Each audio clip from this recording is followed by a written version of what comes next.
Crafting the perfect movie intro can be tricky, especially when it comes to horror. Keep things too mysterious or vague, and the opening could be disorienting or confusing in a bad way. Lavish the audience with exposition and detail, and you could end up killing the momentum instantly. In theory, the easiest way to get everybody's attention is to start off with a bombastic kill. But if the story or stakes aren't established, this approach can come across as gratuitous or gimmicky. Thankfully, there are plenty of horror movies that have managed to nail the opening over the years. I'm Ellie for What Culture Horror, and let's take a look at some of the best horror movie opening scenes from the last 35 years.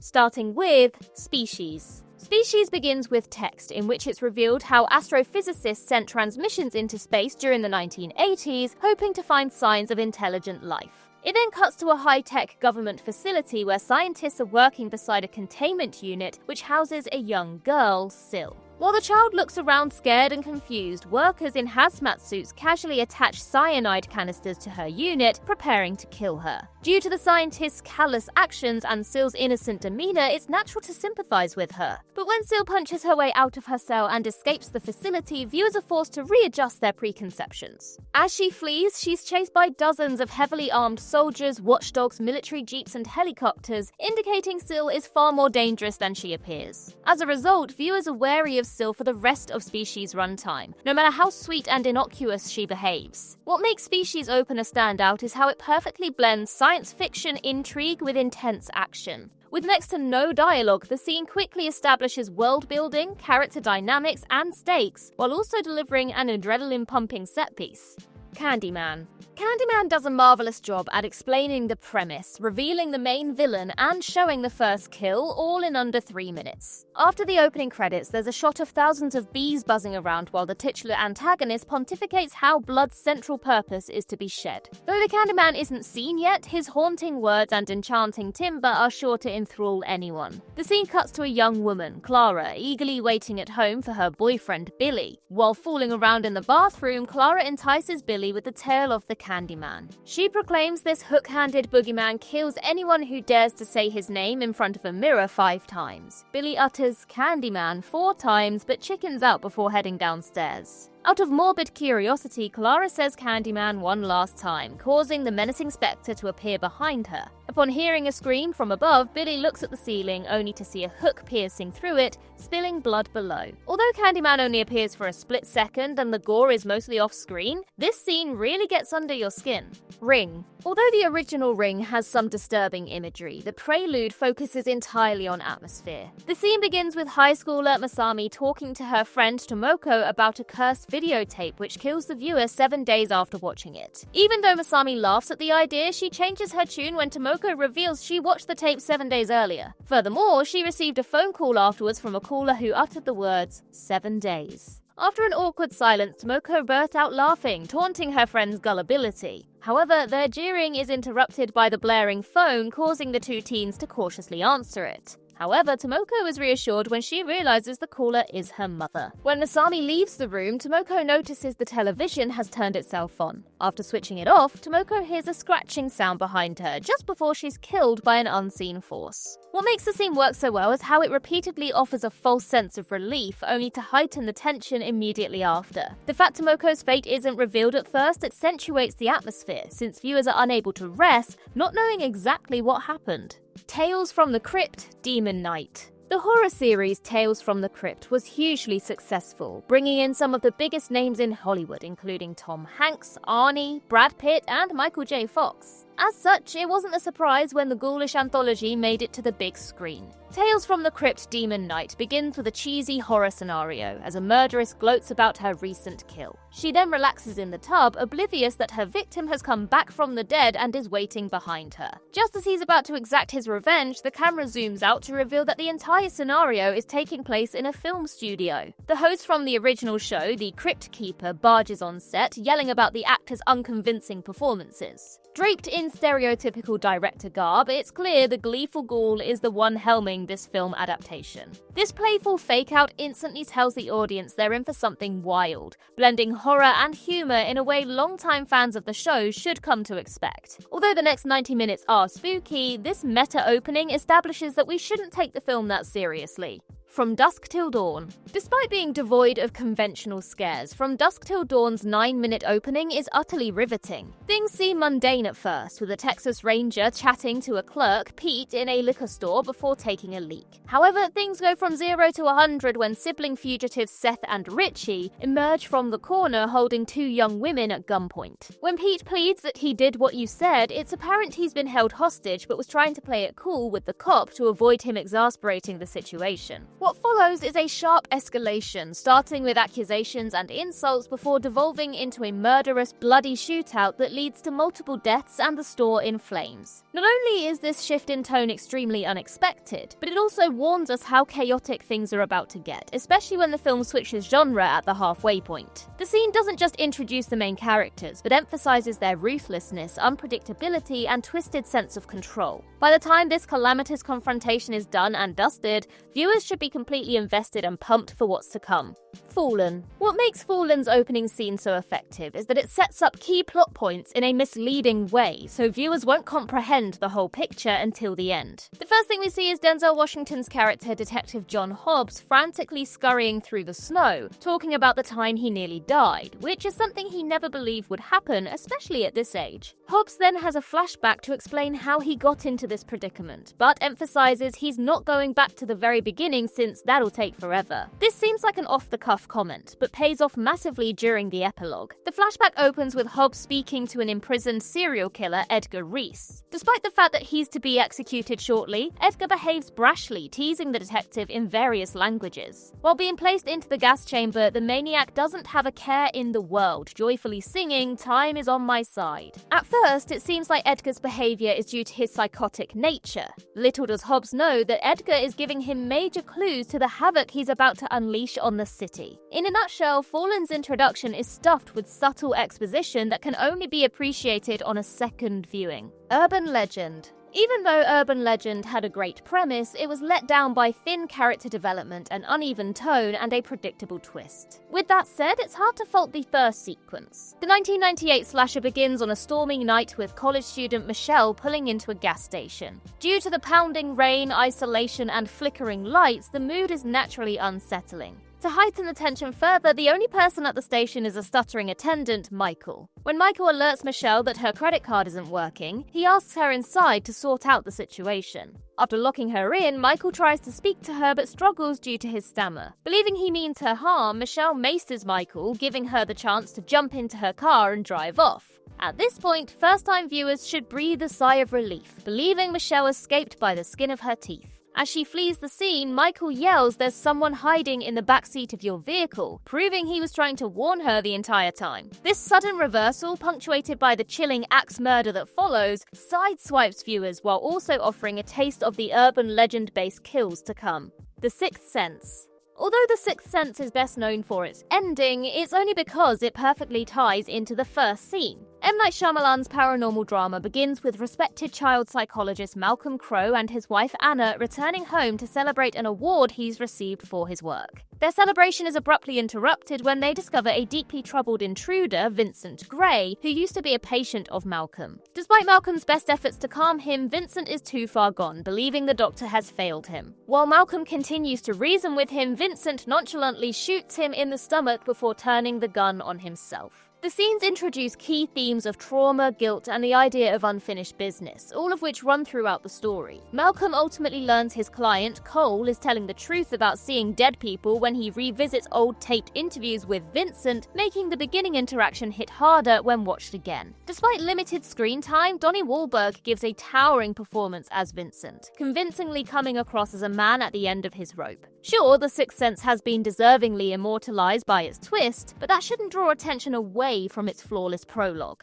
Bram Stoker's Dracula. Francis Ford Coppola's Dracula adaptation is beautifully epic and tragic from the very first frame, masterfully condensing the Transylvanian Count's backstory within minutes. Set in the 15th century, the beginning depicts Vlad Dracula as a human leaving his wife to fight in a war. Falsely believing he perished in battle, she takes her own life. When Dracula learns his wife's mortal sin prevents her from entering heaven, he renounces his religion, turning into a vampire in the process. This powerful origin story revises Dracula into a sympathetic figure, whose monstrous actions stem from heartbreak. Dracula's devotion to his faith is emphasized, so it's more impactful when he feels like God has betrayed him. The prelude is visually breathtaking, with Coppola employing striking colors, elaborate costumes, and old-fashioned effects to create an operatic atmosphere. The use of silhouettes, painted backdrops, and dramatic lighting also gives the sequence a theatrical quality. Anthony Hopkins' narration as Van Helsing and the hauntingly gorgeous score further elevate this magnificent scene.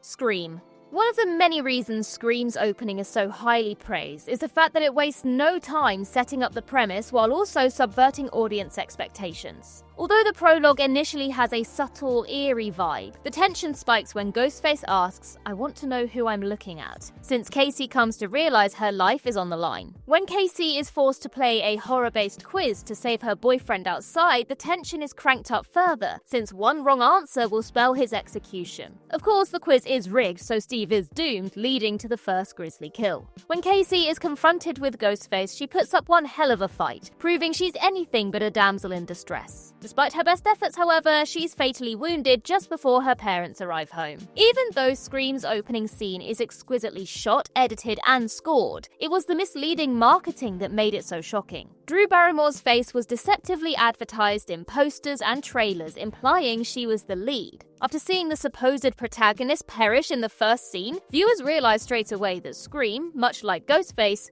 wasn't playing by the rules. Final Destination 2. The Final Destination series is known for its bombastic opening sequences, where death comes for large numbers of people and a small select group escapes their fate for the time being. And David R. Ellis's Final Destination 2 is no different. To kick the film off, Kimberly Corman drives a busy Route 23, while passengers of all kinds cycle around her in their cars, including children, cops, a motorcyclist, and a rampant coke sniffer. The cargo on a logging truck comes loose, and giant tree trunks fly, careening down the road, penetrating windscreens and causing an unholy pileup of metal, blood, and misery. The scene is especially hideous and memorable for its realism, eschewing some of the sillier contrivances of other series entries for an all-too-lifelike occurrence. And we have to give particular attention to the log that goes right through the police cruiser and out the other side, all bloody and red, annihilating everything in its path.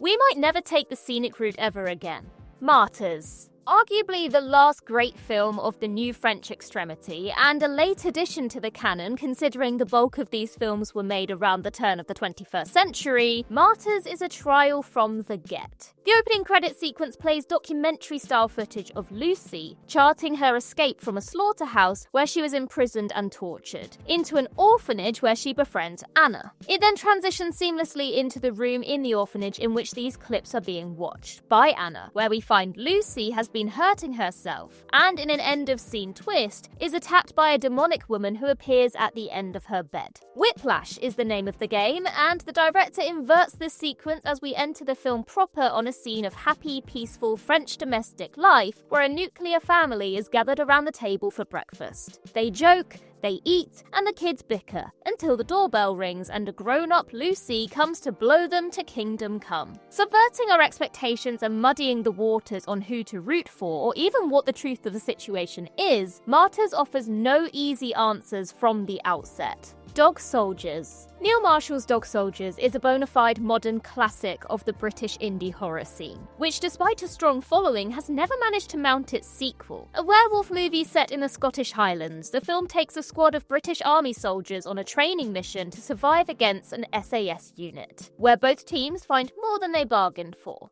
But first, we join a happy couple on a camping trip, celebrating being alone together in the wilderness, giving each other gifts and getting down to business in their sleeping bags. This is all shattered when something hairy and growling invades their tent in the night, snatching the woman and eating her in front of her partner, while all he can do is look on in shock. Cut to the moon, a quick howl, and the title card crunches in. This is a classic, no-frills monster movie cold open from Marshall. And that's what makes it so good. It's simple, straight to the point, and does all the job of setting up the monster and laying down the central mystery without any exposition whatsoever, while in the process establishing and then immediately killing off who we assume are going to be the main characters in the space of 2 minutes. Job well done.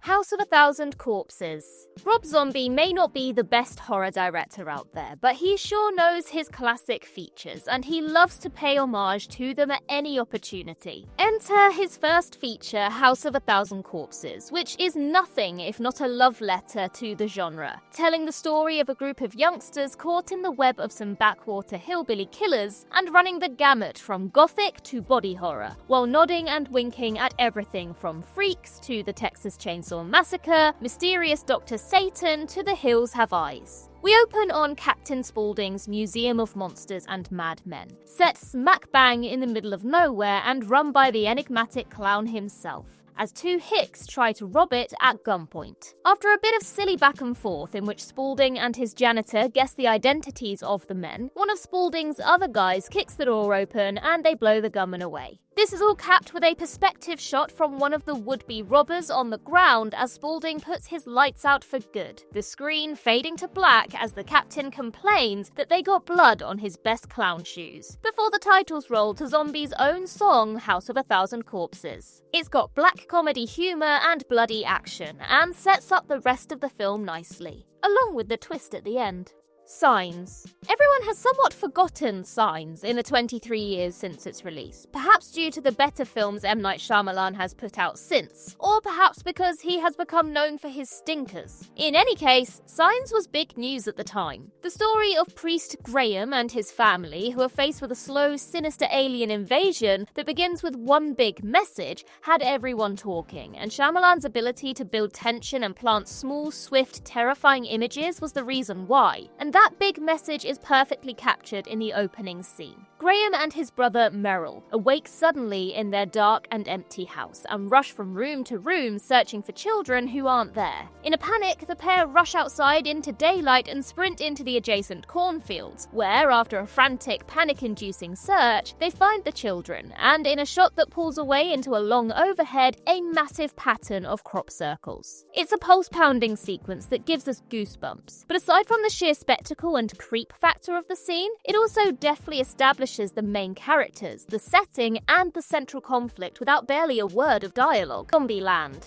One of the best horror comedies to come out of America this century, Zombieland has it all, going hard on the gore and horror with terrifying hordes of the undead, including clown zombies, and many belly laughs per minute. It brings Jesse Eisenberg and Woody Harrelson together as nervy neurotic Columbus and balls-out tough guy Tallahassee, the buddy pairing we never knew we needed, on their journey across the absolute state of the states to try and find somewhere they can call home. Zombieland's opening sequence does everything you could hope for from a post-apocalyptic zombie movie, kicking off with a canted angle shot of the American flag and a broken synth version of the Star-Spangled Banner. Columbus narrates us into an America that has been overrun by zombies, showing the utter devastation of the country and introducing us to the rules that have kept him alive. It sets the tone of the film, juxtaposing extreme gore with the inherent comedy of Columbus's rules, for example, rule number 3, beware of bathrooms. It establishes the film's aesthetic and style, including dynamic titles, and it gets us fully invested in Columbus's character before we've even seen him. And then the Metallica starts. For Whom the Bell Tolls barrels in with its iconic bells and riff, and we are treated to 2 minutes of slow-motion heavy metal carnage as the titles roll. It's epic as hell. Need I say more? Ghost Ship. Nobody ever accused Steve Beck's Ghost Ship of being a good film, but few can deny it has one of the best horror movie openings of the 2000s and beyond. It begins on classic vibes with pink rom-com font titles on board the cruise ship Antonia Graza in 1962 during a cocktail party, where a singer and her band perform Senza Fine, and the sun sets on the horizon. All is delightful until a taut steel cable rips through the dancers, bisecting, dissecting, and dismembering all of the guests in one fell swoop. After a moment's shock holds everyone in place, they literally fall, slip, slide, and slop to pieces, leaving only the young girl Katie alive and screaming. We don't have time to get to know any characters, and good thing too, but Beck manages to evoke such a strong sense of time, place, and bonhomie that when disaster strikes, we are left agog. Rarely, if ever, has the opening scene to a film gone so hard, or so bloody. And while the rest of the movie, whose plot uncovers the reason for the killings and establishes this as the titular ghost ship, fails to live up to this promise, there is no denying its awesome power.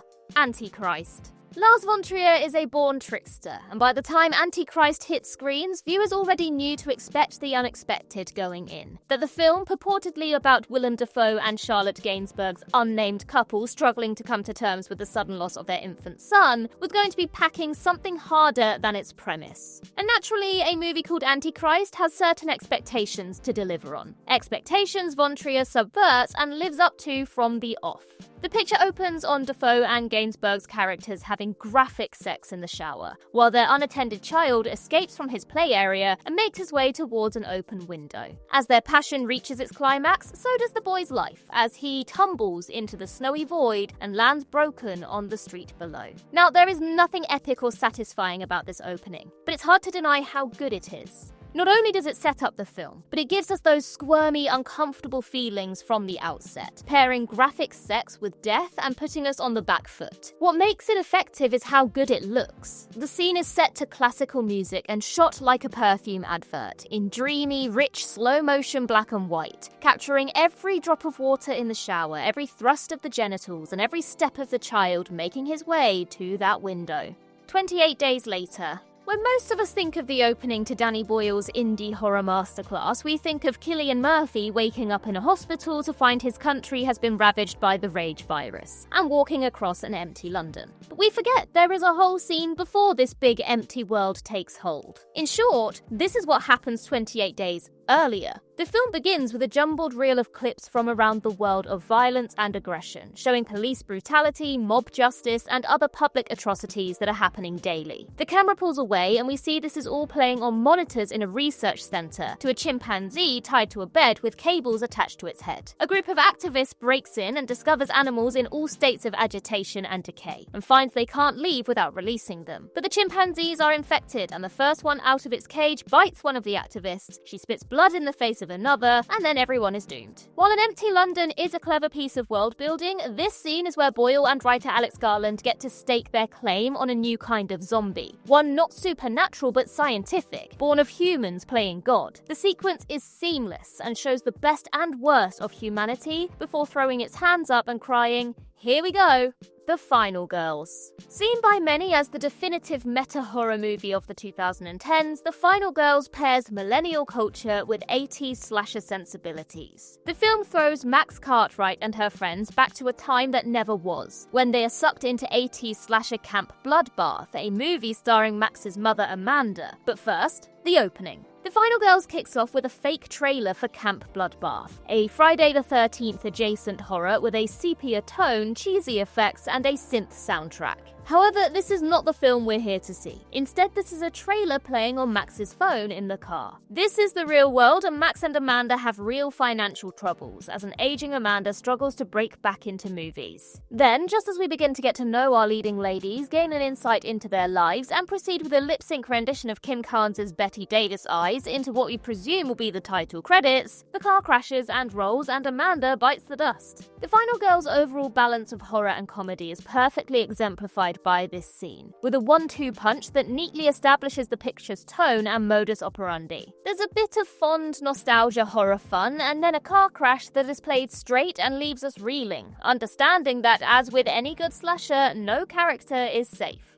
What We Do in the Shadows. What We Do in the Shadows is the film that put Taika Waititi on the map, drawing international acclaim and putting a new spin on the vampire story, with a house share of kooky, mismatched vamps who find themselves at odds with a modern world. The mockumentary kicks off with a walkthrough of the vampires' lives, opening on Viago, the most well-adjusted and outgoing bloodsucker in their household, narrating and guiding the camera through his home. We meet his flatmates before getting into a mudslinging meeting about the dishes having been left dirty in the sink for 5 5 years. As far as opening scenes go, it's got everything and does everything. Scares, surprises, supernatural powers, and gag after gag. Milking the setup for everything it's worth and sending up the traditional vampire tropes. A fun little segment in its own right, this opening would stand on its own 2 feet as a piece of sketch comedy, which should come as no surprise as What We Do in the Shadows was adapted from Waititi and Clement's 2005 comedy horror short of the same name. Child's Play. Despite the fact that the killer doll has never really left our screens since his first appearance in 1988, the 2019 remake of Child's Play transports Chucky well and truly into the 21st century by reimagining him not as a cursed object, but as a piece of AI electronic hardware with a major fault. The opening scene juxtaposes an all-American advert for the Buddy AI doll with the conditions in the Vietnamese factory where these things are made, focusing on a disgruntled and belabored worker whose miserable, abusive work life inspires him to adjust the code in one of the dolls, removing all the safeguards and restrictions that prevent it from being a danger to users. And then he unceremoniously throws himself off the roof, landing dead on someone's car, but failing to halt the consumer industrial machine for even a second. The instant and unsettling violence, and the contrast of pleasant everyday life with the evil necessary to make that a reality, sets the stage for Chucky's arrival. His grinning face and damaged box harbingers for things to come as he's loaded on a pallet and sent out to the States. Bear McCreary's score sounds like Danny Elfman on Downers, and even though we have yet to hear Mark Hamill's sinister tones emerge from the childlike Buddy doll, we know we're in for a hell of a ride.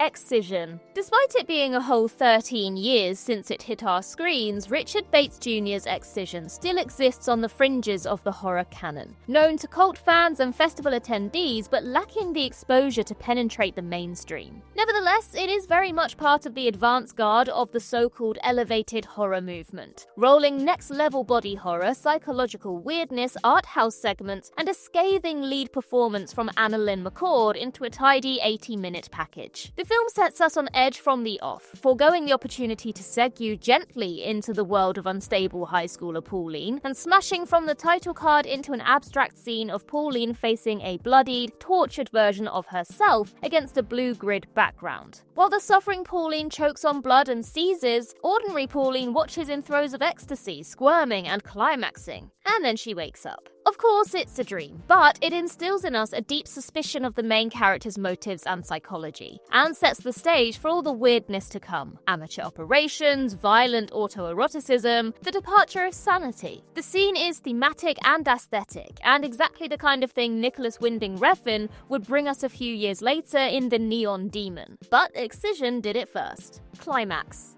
Gaspar Noé's career has been defined by his dedication to the unexpected. Each of his films stands apart as a unique experiment in cinema, and Climax is no different. Centering on a French dance troupe rehearsing in an abandoned school, the 2018 picture moves from heated fun to a sweat-drenched nightmare as someone spikes the punch with acid, and the social cohesion of the group disintegrates. After being introduced to the company's dancers via a montage of brief video interviews, we are thrown headlong into the first scene, an all-encompassing high-energy dance sequence involving the entire cast of characters. It features the signature red tint that dominates Climax's color palette and was shot in one take, with Noé's camera pivoting, tilting, and craning to take in the various movements of the dance and throw us off balance. The staging and effort that went into capturing such a multifaceted performance in a single take is what makes this a standout scene. Everything is constantly in flux, and yet everyone remains on their mark, producing a free-flowing piece of performance art most musicals and theatrical productions would kill for. It seeds the tensions, drama, action, and horrors of the rest of the film, with the dancers writhing on the floor, losing their minds, and striking out, and even subtly hints at who spiked the punch.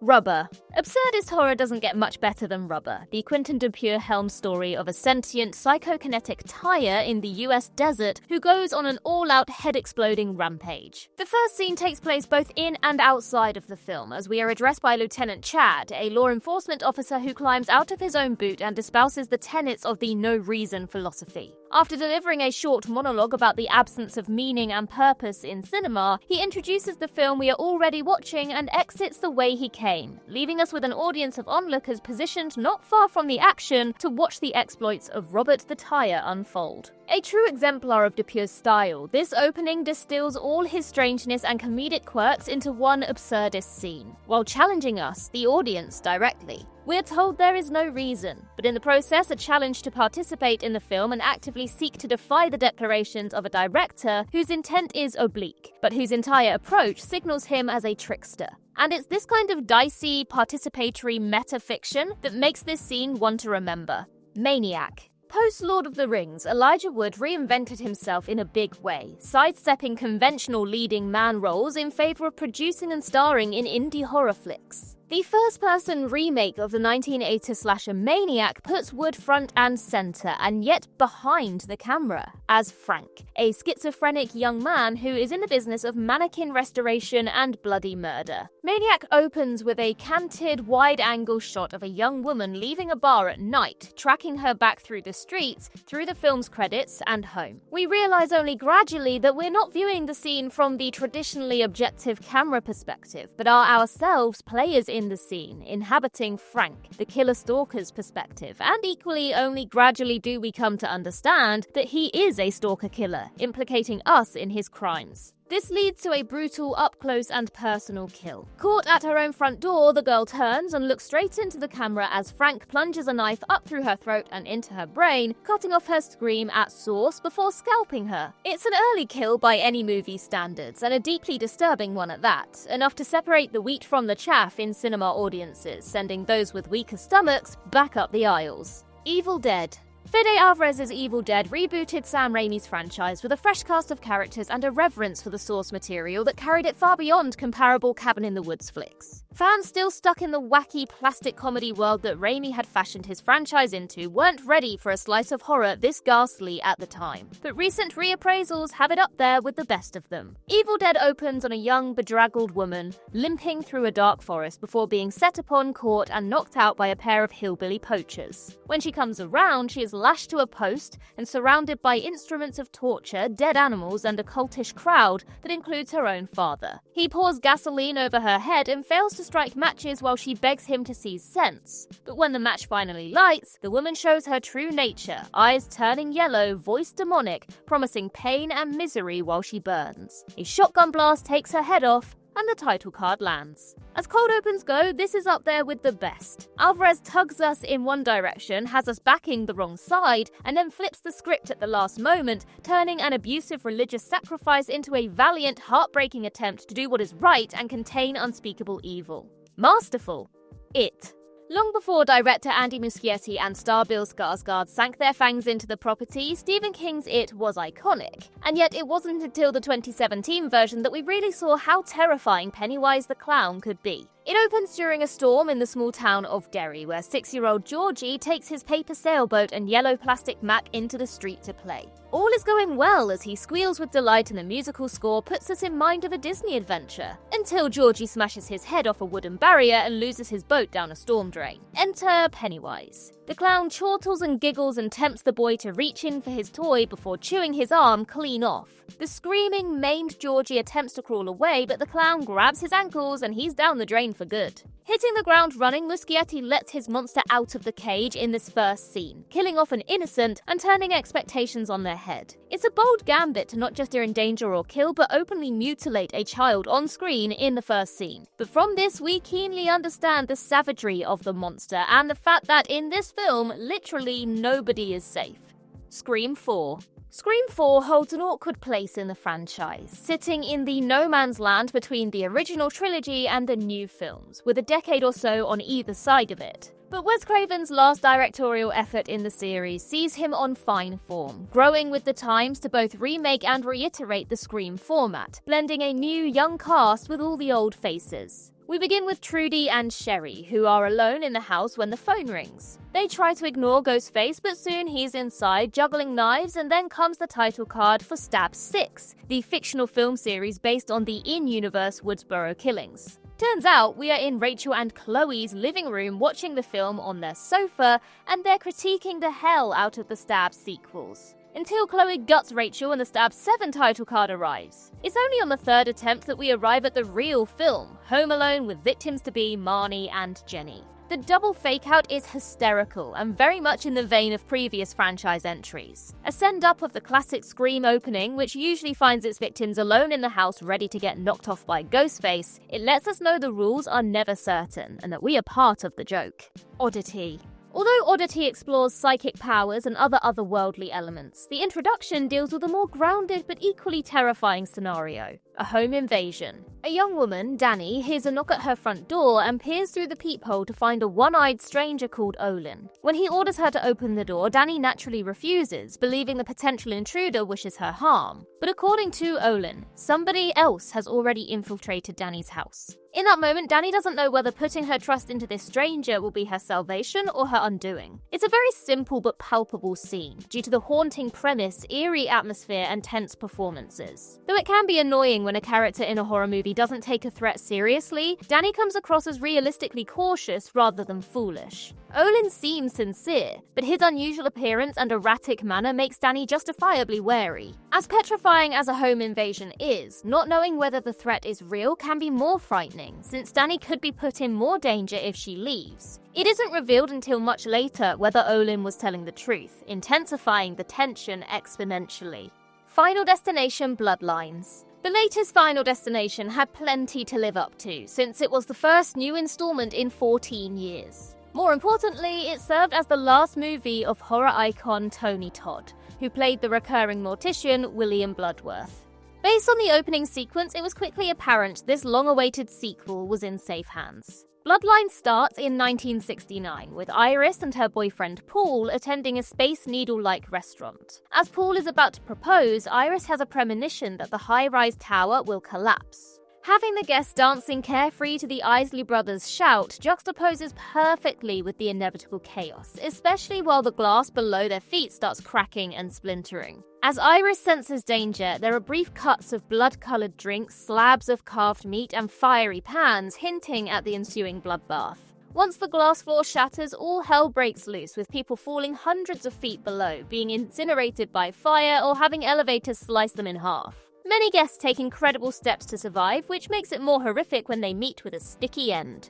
Predator, Killer of Killers. Predator Killer of Killers is composed of 4 chapters, focusing on heroes from different eras confronting the mandibled aliens. There's a lot to unpack, so it would make sense if each subplot cut to the chase as soon as possible. However, the horror anthology takes its time setting up each lead character, including the first protagonist, a Viking warrior called Ursa. Killer of Killers opens with the Shield Maiden reflecting on her father's murder, moments before she and her son unleash an assault against his army. Within a matter of minutes, we understand Ursa's motivation, witnessed her helplessness, and saw her bond with her child. During this scene, we bear witness to Ursa's unbridled fury as she lays waste to her enemies almost single-handedly, which is done in a simulated one-shot. After seeing all this, it's hard not to be invested in Ursa's situation, even before the dreadlocked extraterrestrial is introduced. Moreover, the scene uses a cinematic style and sharp animation to amplify the stakes and mood, and the harsh landscapes, looming threat, and brutality of combat are all rendered with visceral clarity. Killer of Killers beginning doesn't just introduce a central character,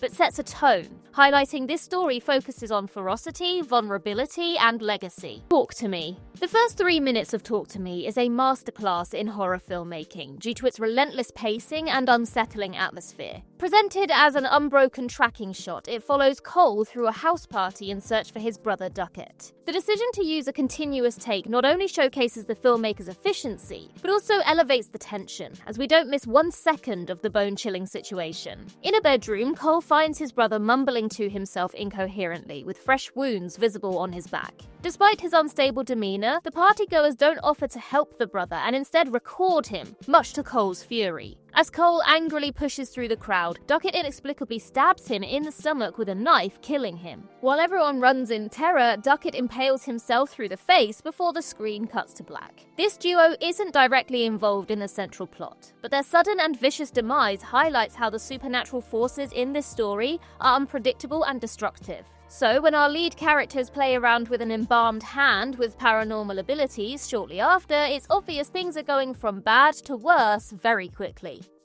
Scream 6. The Legacy sequel opens with Professor Laura Crane waiting for a blind date when she receives a call from that would-be suitor. After he lures her outside into a dark alley, she's murdered by her date, who happens to be the new Ghostface. This opener would be shocking for a regular slasher, but Scream purists should have seen this reveal coming a mile away. That's when the film does something extremely unusual. Instead of keeping Ghostface's identity a secret until the end of the movie, the killer abruptly takes his mask off then and there, revealing himself to be Jason Carvey. At this point, first-time watchers should be scratching their head trying to figure out what direction Scream 6 is taking. Is the story going to play out from Ghostface's point of view for a change? Is it going to bother with a twist at all? While viewers are still wrapping their noodle around this development, Jason is stabbed to death by another Ghostface, indicating separate murderers have become Ghostface simultaneously, oblivious of each other's existence. Honestly, didn't see that coming.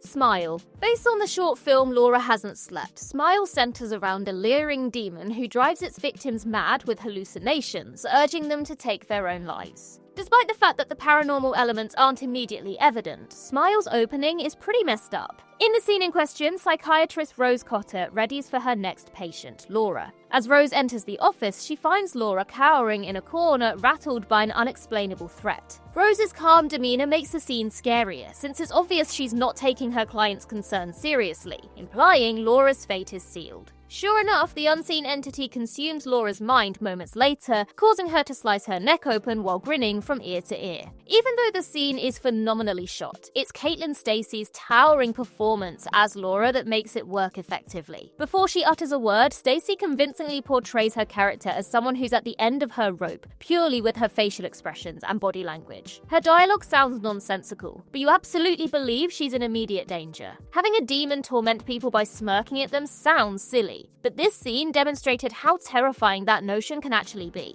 Evil Dead Rise. The most recent Evil Dead entry wastes no time getting to the really gruesome stuff. Evil Dead Rise opens with an ominous tracking shot in a forest, reminiscent of when the demonic force was hunting for victims in the original film. This unseen entity reaches a lakeside cabin where it looks like it's about to attack a young woman, Teresa. But in the next shot, this force is revealed to be a drone, owned by Teresa's friend, Caleb. This fake-out works well since it should make the viewers let their guard down, which is why it's unexpected when Teresa's sister Jessica is revealed to be possessed almost immediately after. Though Jessica can barely move at first, she suddenly sits bolt upright and starts speaking in an increasingly demonic voice. While Teresa attempts to calm her, Jessica rips off her scalp, exposing her bloodied skull. After Teresa runs out to Caleb for help, her possessed sister follows her before falling into the lake. As the devilish entity completely consumes her, Jessica levitates above the water, creating a strikingly haunting visual. As Jessica's sister and boyfriend look on in terror, the words "Evil Dead Rise" fittingly rise up into the sky in bold red letters in one of the coolest title reveals we've seen in a long time. When Evil Lurks. In this Argentinian horror, brothers Pedro and Jimmy discover the disemboweled corpse of a cleaner. In this world, cleaners are tasked with disposing of possessed people known as rottens. As disgusting as this is, it's nothing compared to what comes next, as Pedro and Jimmy enter a shack soon after, which contains a rotten called Uriel. Even though possessed characters are often depicted as pale and slightly demonic in most films, this guy looks like something out of a nightmare. Uriel's bloated and slimy body is infested with discolored contusions, infected growths and pus-filled boils. Upon picking the rotten up, a gloopy bile-like substance seeps from his body, reinforcing the fact that this man is no longer human. It's not just Uriel's vile appearance that gets under your skin, but the way everyone acts around him. The brothers witness the inhabitants' unease and hear warnings about how the rotten's power has taken hold of the area. This observation indicates possession is a curse that will stop at nothing until everything in the environment is infected with its evil. On top of that, this scene serves as a warning, since it lets viewers know things are going to be deeply disturbing from here on out.